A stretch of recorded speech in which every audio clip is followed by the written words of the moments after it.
Good evening, everybody. Welcome. You're in for a couple of wonderful experiences and an extraordinary musical performer. I want to bring out our executive director before we bring Anthony out. Please welcome our executive director, clarinetist, and executive director, Chelsea Chambers.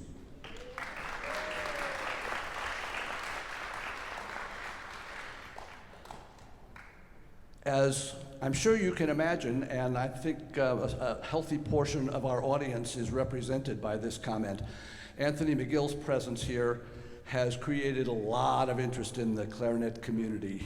He did a master class this morning for clarinetists that was very well attended and a spectacular success. And his presence here has been just so wonderful in so many ways. Anthony McGill is really one of the most special musical performers, musical artists of our time. Celebrated for his participation in the Obama inauguration, principal clarinet of the New York Philharmonic, and before that, the Metropolitan Opera Orchestra, winner of the Avery Fisher Prize, and just too much stuff to mention all at once. Let's just bring him out. Please welcome Anthony McGill.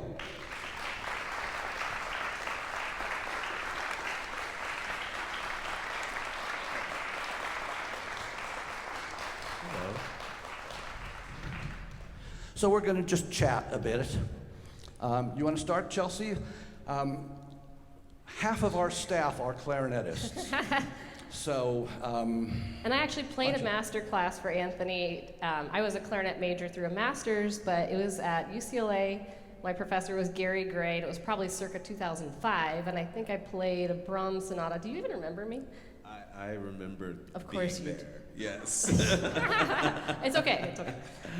So it's a nice unfair reunion. question to ask. Do you remember? I don't forget a face, that's for sure. Or a tone. No, just kidding. Okay. As you know, we're a community orchestra. All of our folks here have day jobs. So what is it like truly just being a professional musician? And what are some of the greatest joys, but also what are some of the challenges of making music for a living?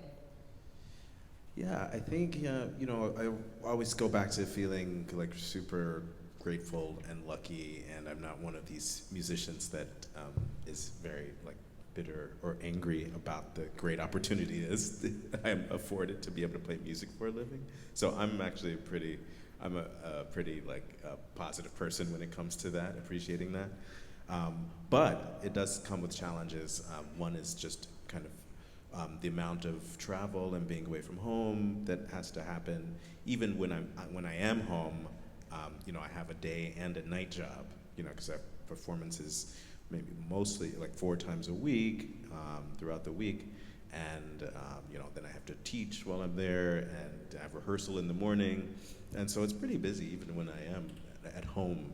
So that would be the only drawback, is that it takes up a lot of hours of your life, and it has taken up that much time since I was a teenager. I've been practicing all day long since I was a kid. So, but that's why you dedicate your life to this, because you love it, and I had no choice really, to do all those hours of practicing, and I got lucky as well to be able to, have many jobs that require me to play the clarinet. So that's nice. In fact, Anthony is one of the busiest musicians in America, I am absolutely confident in saying. Playing principal in a major orchestra is a very busy job. It requires, especially with a lot of the new music that's coming along, just requires a lot of preparation. The rehearsals are demanding and exhausting, and obviously 3-4 concerts a week. Anthony is also performing with orchestras all around. Just in the last month, if I remember correctly, Boston Symphony, Detroit Symphony, a lot of chamber music. How do you manage, essentially it's a follow-up to Chelsea's question, but how do you manage all of the travel in addition to the study load and the practice load? Yeah, I've gotten used to just the travel part. I was talking about it earlier. I don't don't really check bags. I know how to pack efficiently now.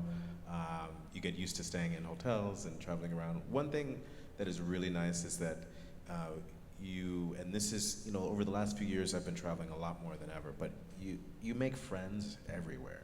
I mean, Well, Chelsea, you do, well, because Chelsea, of your extremely warm, welcoming personality. well, you need the friends, and so like we were talking about the other day, we got to have lunch with all of the clarinetists who are sponsoring these concerts, and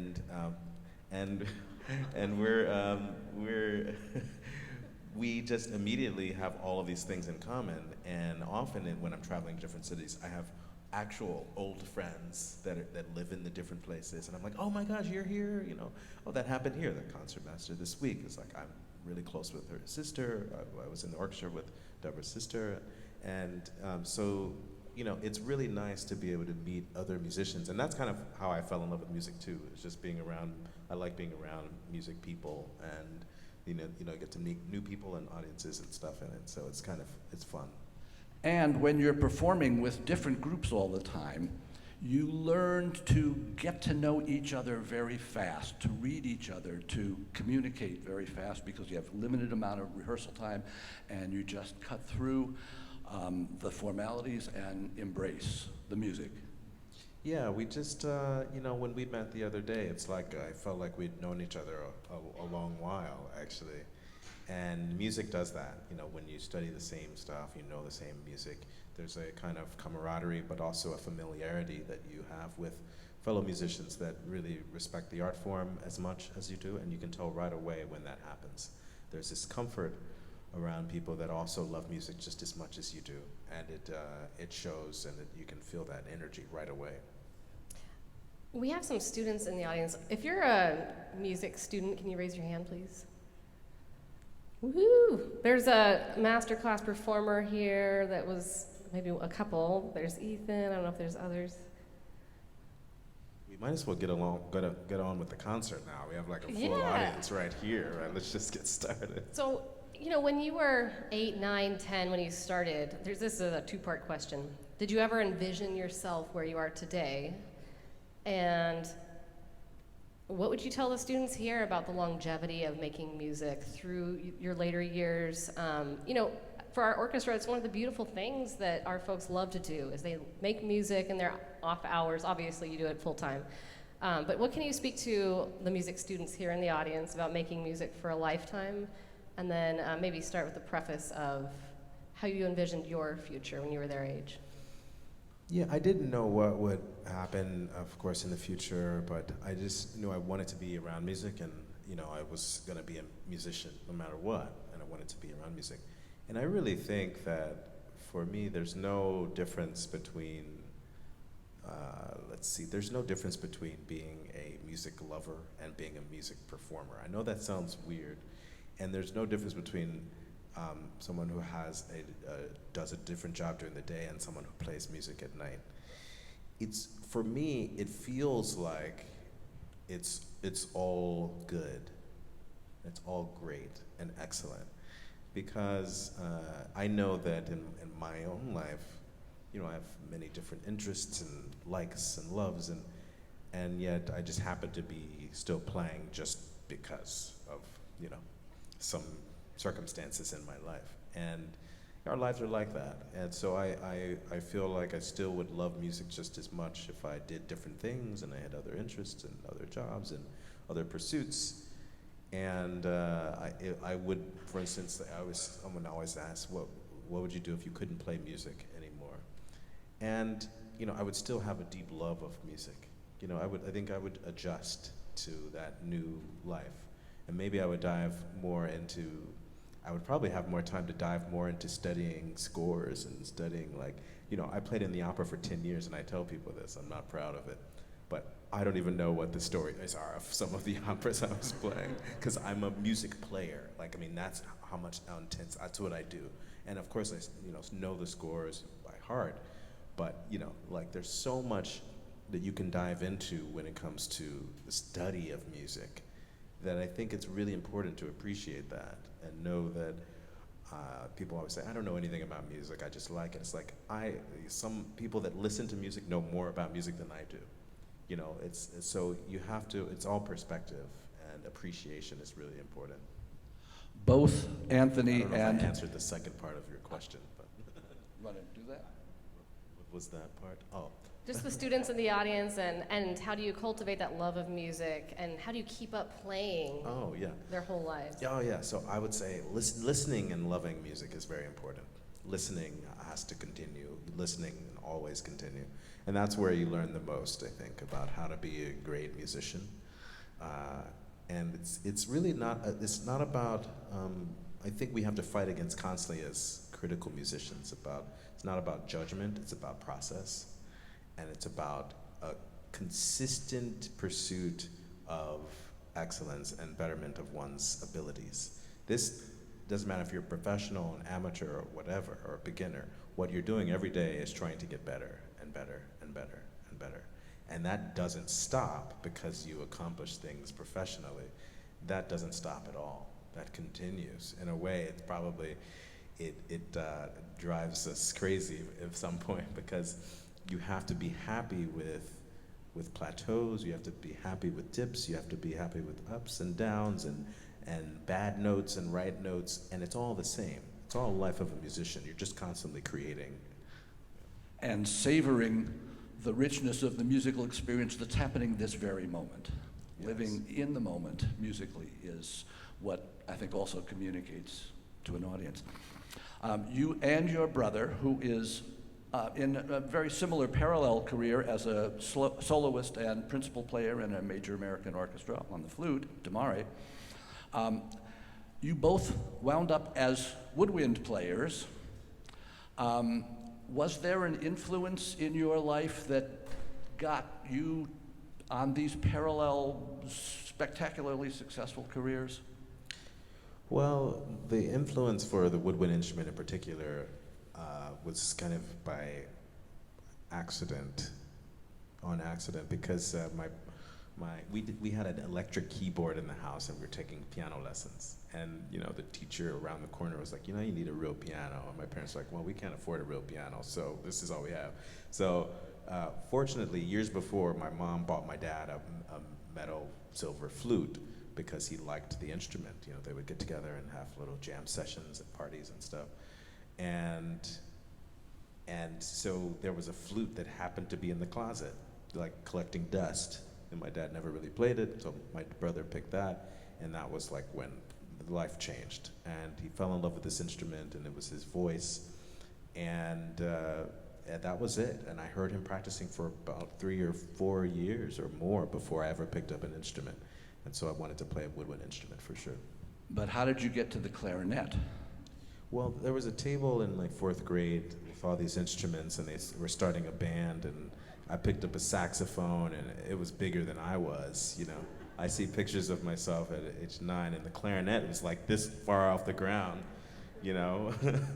and so the teacher was like, maybe you should play the clarinet, and then you can switch to the saxophone later. So I never did, and that's it. Yeah, I want to focus on this for a second, because so many of the musicians, professional musicians, amateur musicians that I know who have a profound life in music got there because there was a middle school instrumental music program in their school. And this is my pitch for everybody to actively support school music programs, because it transforms kids who go into music, it transforms kids who don't go into music, but who learn a kind of discipline and a kind of love for something inspirational that music can provide. And hearing Anthony talk about just seeing a clarinet for the first time in school, and that becomes his life, is just so thrilling. It's just amazing. So what about teachers? Did you have a clarinet teacher early in your life who was pivotal? Yeah, I was lucky. I had a lot of really great teachers. I grew up in Chicago, on the south side of Chicago. But one of my early teachers, and I guess I should thank him, because he would come over to the house, and I think he charged like $10 or something, but he was a jazz saxophone player that's still active in the city, I think. But I would take the little band book, and we were sitting in the living room, and from what my parents told me and what I kind of remember, I don't remember these details, but I think he used to kind of like doze off a little bit in my lessons. And I liked playing so much that I would just kind of like play along, just keep playing through the book, just sight reading like things and just keep going and going. Then my parents realized, well, maybe we need to get another teacher. So they found out about this place. First it was, I mean, there's a long list. We don't have enough time, but there was the Sherwood School of Music. I studied with and my parents were very ambitious, and this was before the internet, so I don't know how they managed to find all of these teachers, but they would call friends and they discovered all these places. And so I started off at a community music program in downtown, and then studied with, they introduced me to all of the music camps, and then to the principal clarinet of the Chicago Symphony, and then my teacher was going to DePaul University to study with the two teachers there. Then I went to Interlochen for high school for 2 years, and then went to Curtis. And so I've had a lot of really great teachers, and I learned so much from all of them. Chicago still has one of the most active musical lives for kids. The community music centers, there are numerous ones, and it is still true that there are more young, spectacular musicians coming from the Chicago area than just about any place in America. So now you're in the New York Philharmonic. First of all, I have to add, just personally, because I forgot to ask you, did you know Stanley Drucker? I knew him just a bit. You know, he would come to a concert every once in a while, and I would say hi. And, yeah. He was the 50-year occupant of your chair. Well, 60. 60? Yeah. Wow. An amazing 60 in the man. New York Philharmonic, maybe 58 as in New York. I mean, 58 is principal, but yeah, something like that. Yeah, so that is one of the most sacred chairs that Anthony now occupies gloriously.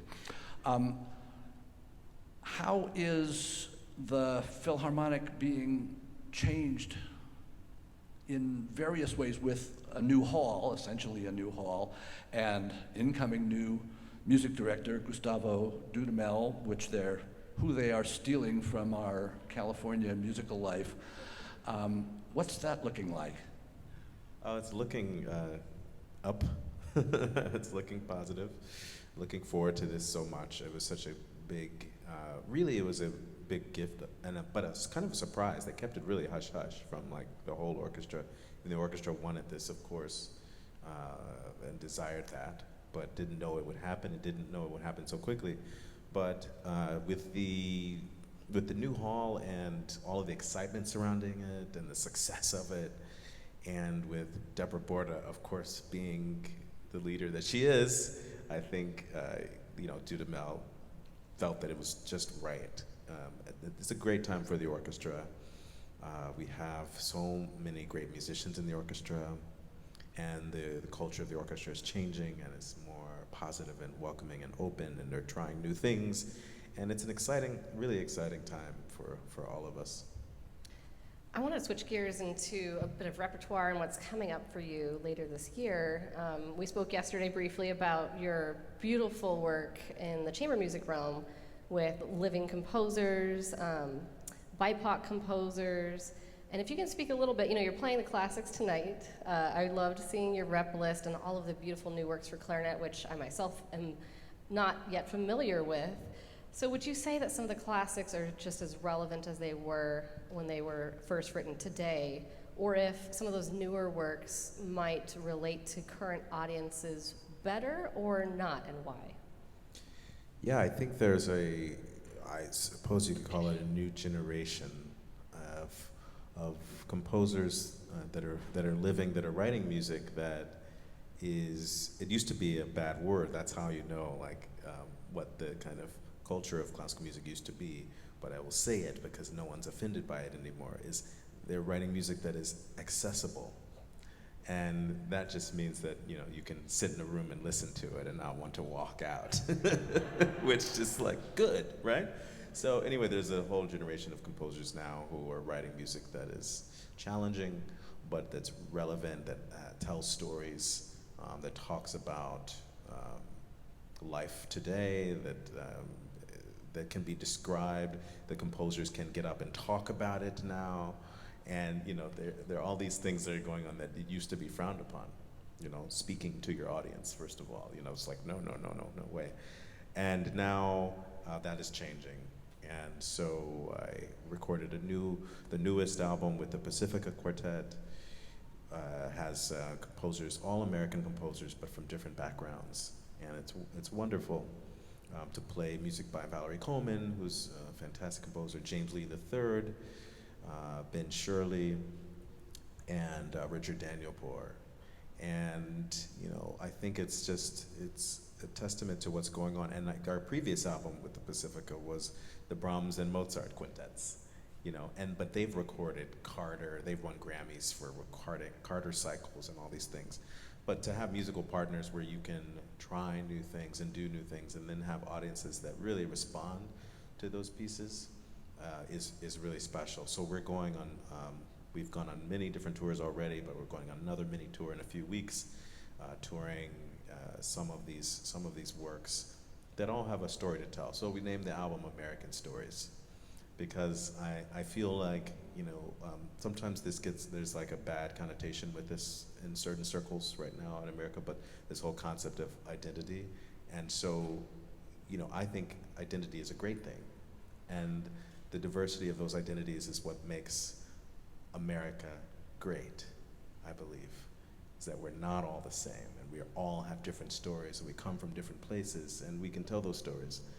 And you can sing and tell your story through music, which is really wonderful. That's what all of the old great composers used to do as well. We always talk about this, like, well, in this part in Brahms, you can hear this famous river, the sound of this river, or he was on this lake in some place writing this beautiful piece, and you can imagine that he thought about this while he was composing.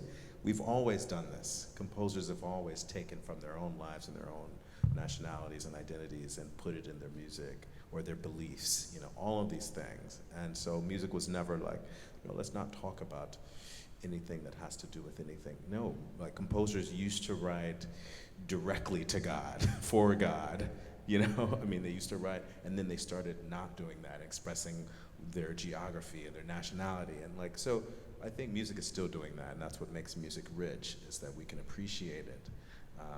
In spite of those things, but also sometimes because of them. Yeah, and I think American composers had a kind of fallow period when universities and other academic institutions were the primary employers of composers as teachers, and they tended to compose for each other instead of for an audience, instead of telling their story. And this new generation is really writing for you to experience their stories. We have time for maybe a question or two from the audience. Anybody want to ask a question? Talk about the river. How did you choose that? Why did you? Yeah, so Carl Maria von Weber is one of the great clarinet composers, and one of the first solos I ever played was the Weber Concertino, which is a small concerto. That was the first piece I ever soloed and memorized and played for competitions and with orchestras. And this is a little bit of a longer work. It's very operatic. Weber was a conductor and a pianist and a composer and all of these things. And he really explores the colors of the instrument, the vocal quality, the technical agility of the instrument, as well as all of its rich registers, from the really highest of notes to the lowest of notes. It has a very wide register and expressive capability. And so Weber's writing is just fantastic. It's dramatic, it's simple, it's beautiful, it's complex. It has all of these different colors. And just recently we started just pairing. Sometimes it's hard to figure out timing for a clarinet concerti. They're either too long or too short or whatever. So we started pairing the Debussy and the Weber together, which is not easy to do. So, but it's a real challenge that is worthwhile because they're such beautiful pieces. And in both of them, when you hear them in a little while, you will hear this incredibly vocal, singing, rich quality that Anthony McGill brings. Maybe one more question? We need to clear the stage in a moment. Out here.